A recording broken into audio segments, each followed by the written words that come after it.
kita ngebahas yang lagi rame nggak sih? Oke, apa tuh yang rame tuh?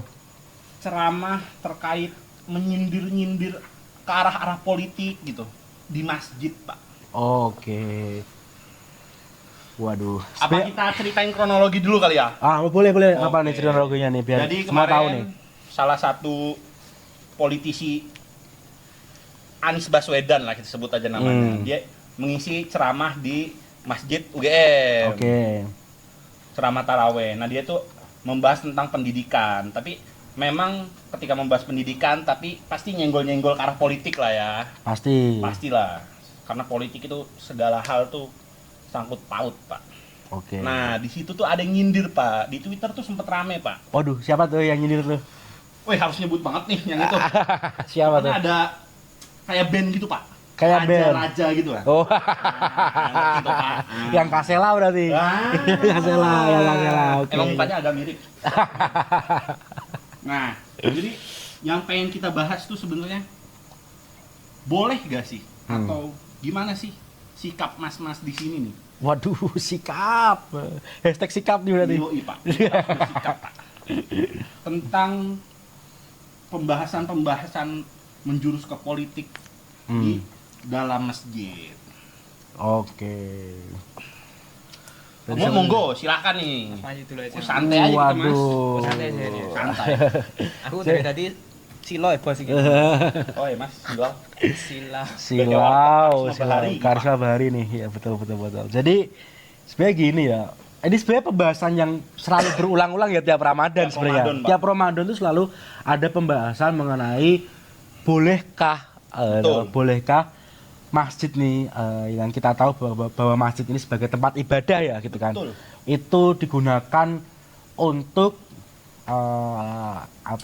untuk kemudian menyuarakan atau kemudian membahas hal-hal yang sifatnya politik kayak gitu ya, Betul. quote in quote politik gitu kan. Nah, ini sebenarnya agak lucu kalau menurut saya. Kenapa lucunya tuh? Kenapa kok itu dipermasalahkan? Padahal zaman Nabi kita tahu bahwa misalkan ini Ramadan nih, Ramadan kan Betul. dulu waktu zaman Nabi terjadilah perang Badar. Benar. Ya kan? Sebelum perang Badar itu dimulai, pembahasan mengenai strategi perang pada waktu itu melawan kaum Quraisy ya, itu dilaksanakan di dalam masjid itu. Siasat-siasat perang. Siasat perang, musyawarah mengenai pembagian peran di sana.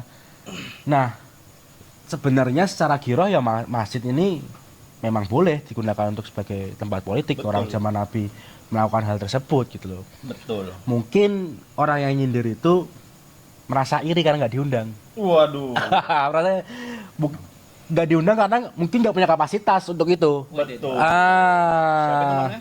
Nggak tahu. Ya kita nggak tahu lah ya itu ya. Iyalah orang-orang yang ribet. Dia kan wakil menteri kehutanan nggak sih? Ngawur menteri, Pak. Menteri ya, menteri kehutanan ya. Menteri kehutanan. Nah itu Pemain Real Betis itu. Anthony, Pak. yang MVP 3 kali kan. Itu dia. Ketika keluar dari MU. El Gasing. El Gasing kayak gitu. Nah, itu mungkin dia nggak punya kapasitas dalam kehutanan mungkin ya. Nah, makanya nggak diundang kayak gitu loh. Nah, ini kan kalau mungkin tadi politisinya yang di-mention tadi Pak Anies mungkin bicara soal pendidikan ya itu relevan karena beliau pernah menjadi Menteri Pendidikan zaman Presiden Jokowi seperti itu kan. Gitu sih kalau dari aku. Mungkin kalau dari Mas Mas Peye. Peye gimana Mas Peye? Oh ya. Nah, aku sih komentarnya hampir mirip ya sama Mas Panji ya.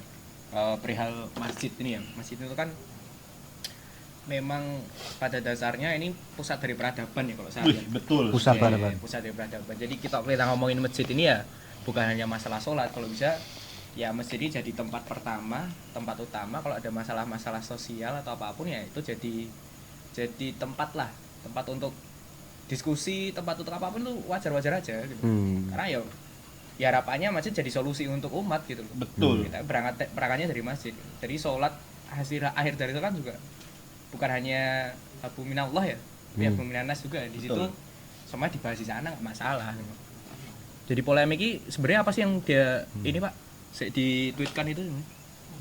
Yang di tweet itu sebenarnya kayak menyindir-nyindirnya gitu-gitu loh. Oh. Mending kita baca tweetnya apa? Coba baca tweetnya nih biar kita tahu.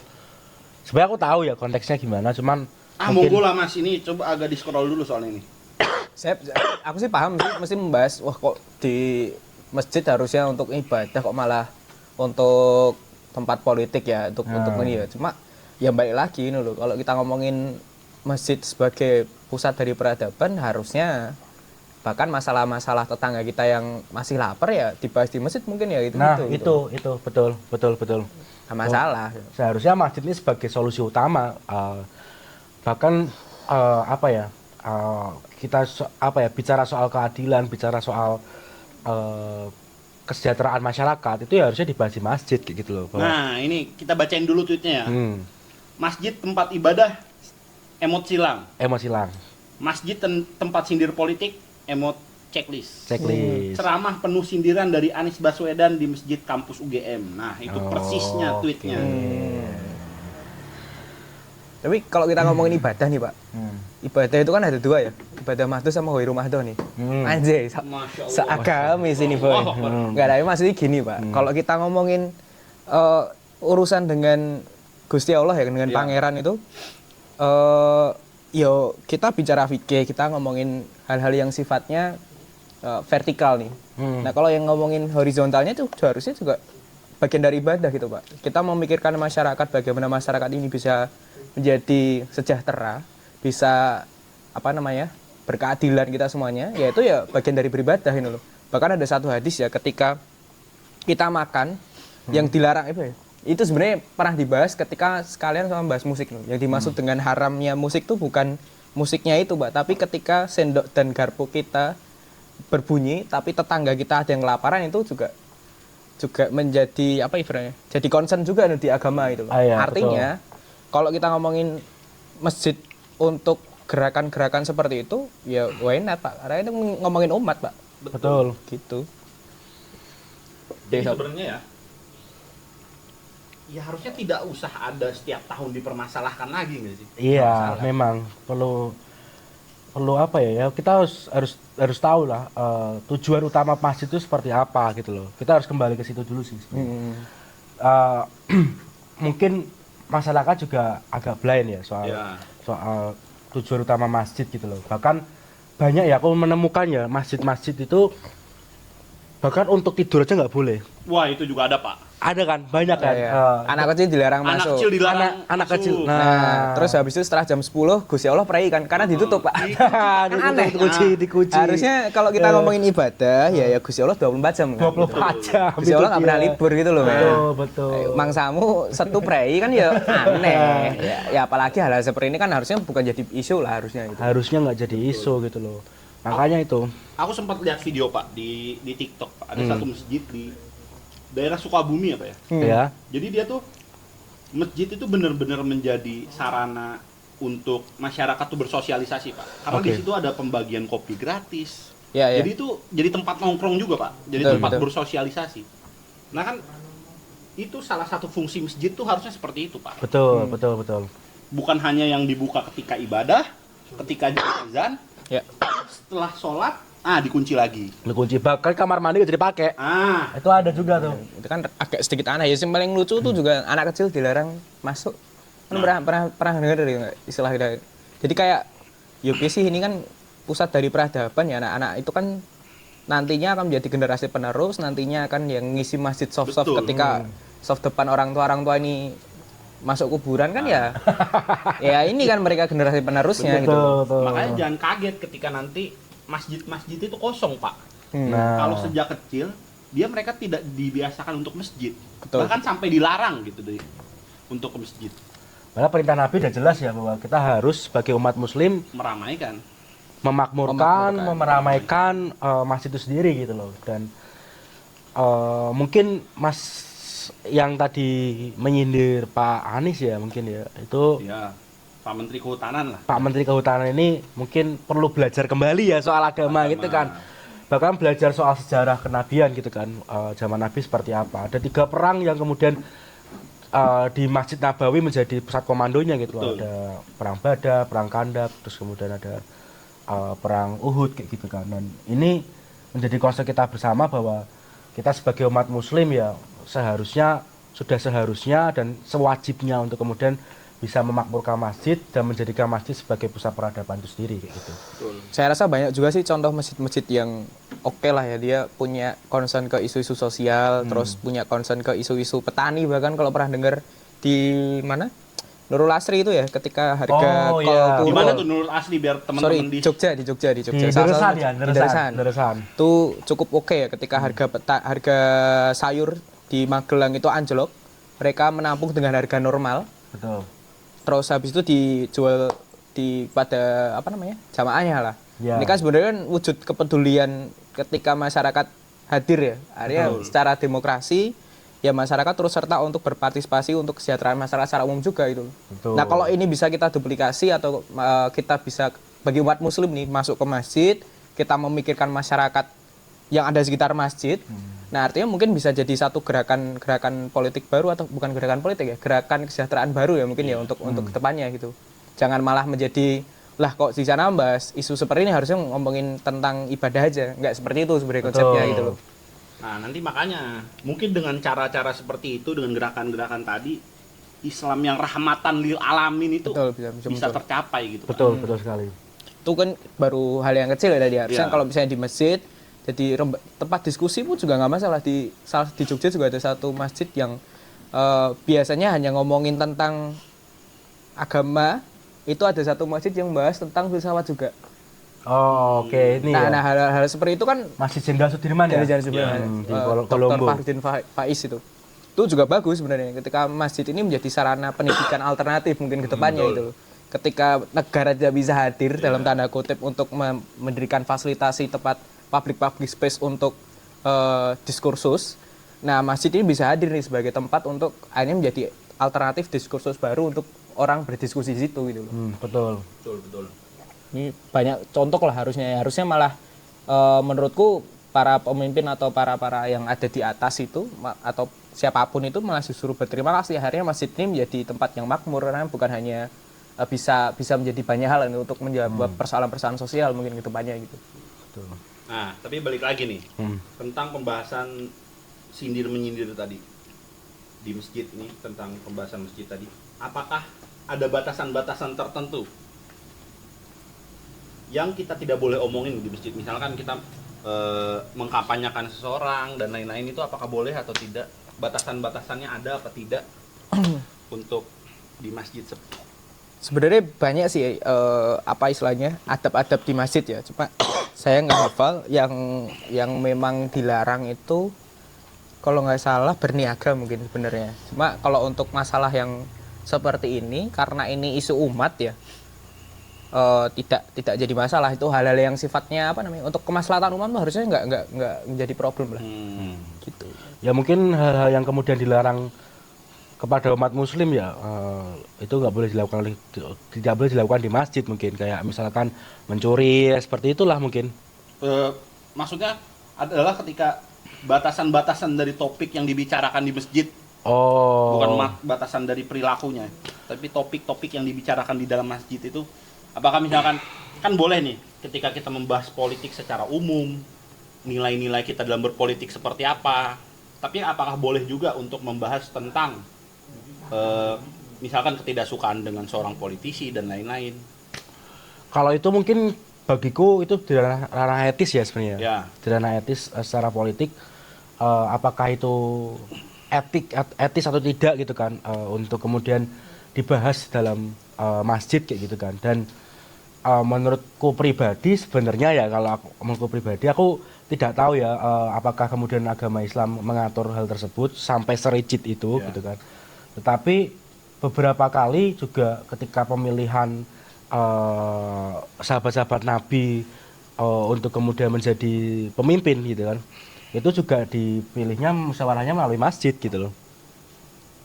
Jadi mungkin batasannya enggak mungkin batasan soal politik praktis ya mungkin ya. Mungkin politik yang sifatnya praktis gitu ya, atau misalkan mengajak jamaah untuk memilih salah satu gitu kan, mungkin gitu kan. Dengan menyebut nama secara gamblang gitu. Nah, secara gamblang, menjelek-jelekan secara tidak punya etika, misalnya waton ngono iki enggak ada adab-adabnya, karena menurutku di situ tuh kan mimbar akademik juga ya judulnya ya, kalau nggak salah ya.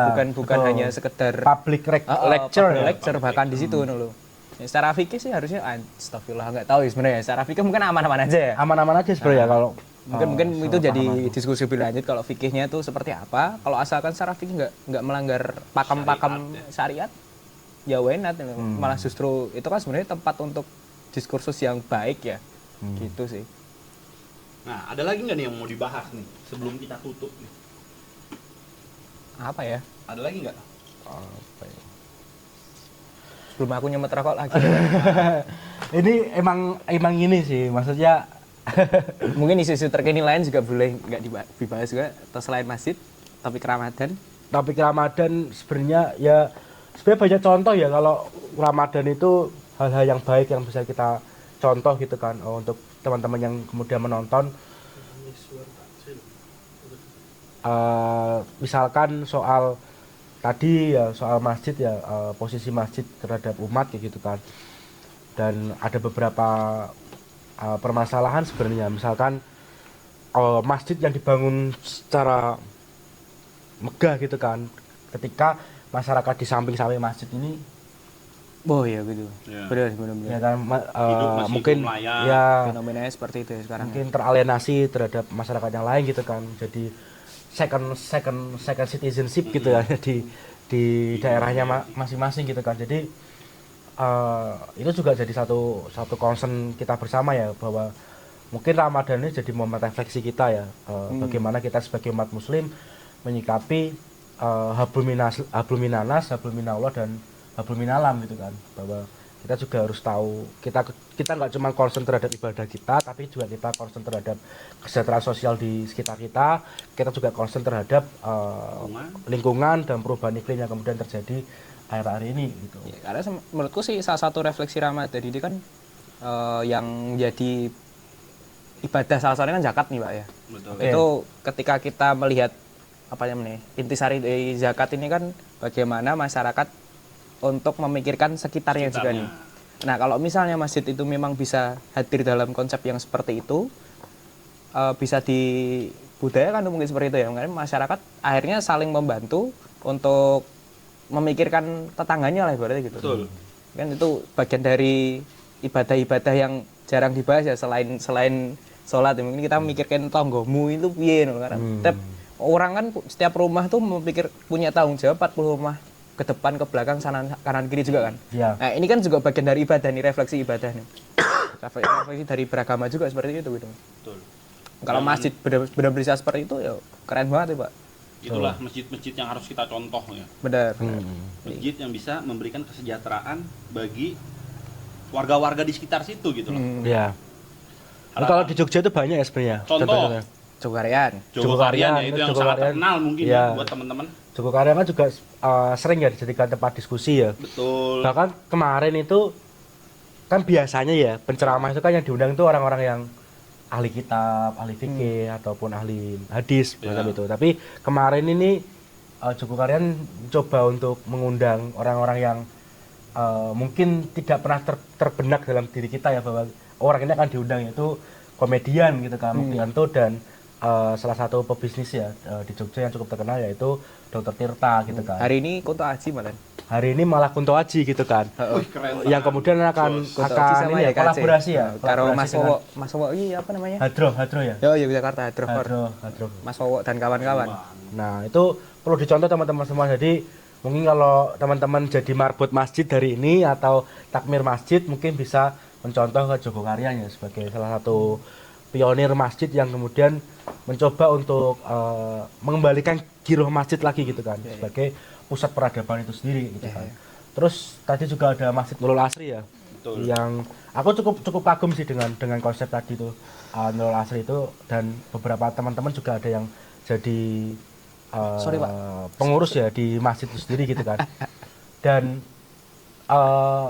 aku sangat appreciate dan sangat support banget sebagai orang yang orang yang kemudian tahu ya soal pertanian, dan itu sangat membantu seorang petani sih untuk kemudian, karena harga itu sangat sensitif lah bagi petani gitu. Ya sebenarnya kalau aku refleksi tadi itu Pak, kalau misalnya bulan Ramadan ini ini kan banyak makan bagi-bagi makan siang gratis dan lain sebagainya. Bukan itu masih konteksnya, makanya bagi-bagi makan gratis ini kan. Takjil gitu ya. Kalau misalnya konsep-konsep seperti ini coba kita reproduksi ulang dengan cara lebih apalah coba kita bentuk untuk memikirkan masyarakat secara luas, itu mungkin menjadi gerakan yang luar biasa gitu loh, Pak. Betul. Itu kan misalnya replikasi dari bulan Ramadan ini di bulan-bulan selanjutnya. Ya banget Pak gitu loh. Betul. Harapannya pahala-pahala atau kebaikan-kebaikan yang terjadi di bulan Ramadan itu juga ikut di bulan-bulan lainnya. Makanya sebenarnya kan bulan Ramadan ini kan bulan untuk kita berlatih ya sebenarnya Pak. Betul. Bukan akhir gitu loh. Kita bukan poso ki Ramadan tok sebenarnya. Bahkan kalau dari Mbah Nun itu sebenarnya intisari dari puasa itu bukan puasanya Pak sebenarnya. Tapi setelah berbuka puasa, artinya di bulan-bulan lain harapannya kan kita bisa meniru apa yang kita lakukan kebaikannya. Di bulan puasa kemarin. Betul. Kita berlomba-lomba di bulan puasa ini kan bagi-bagi takjil bicarane itu. Kalau misalnya setelah bulan itu kita mikir masyarakat secara luas ya oke juga gitu loh, Pak. Nah, ini mungkin kalau sebagai pemuda-pemuda masjid atau teman-teman yang bergerak di bidang agama itu bisa tidak hanya memikirkan surga yang mbok kapling dhewe. Nah, itu mungkin iso gitu loh, Pak.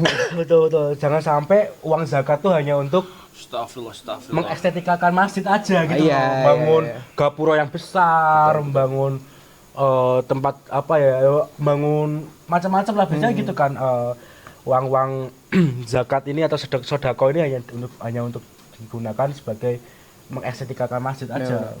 Tapi benar-benar untuk memikirkan masyarakatnya gitu ke depannya. Betul. Coba kalian lu tiap bulan saldo harus 0 misalnya. Nah, ya itu. Ada kayak gitulah, Pak. Mungkin kalau masjid-masjid sekarang kan berlomba-lomba gimana caranya ngumpulin Kas banyak. Kas banyak. Tulis di papan tulis sampai 100 juta. Nah, enggak di pengumuman dulu, Pak. Nah, kas kita mencapai 100 juta gitu biasanya. Tapi padahal kan sebenarnya yang baik itu ketika kasnya habis dan tersalurkan dengan benar. Benar. Tata kelola seperti ini harusnya mungkin negara malah harusnya meniru ya. Ya, negara harusnya meniru ya. Sampai urusan terkecil pun bisa hadir gitu loh Masjid, Pak. Negara. Masa harus TOT ke Jogokarian, Pak? Nah. Coba itu takmir Jogokarian jadi presiden. Urusannya banyak.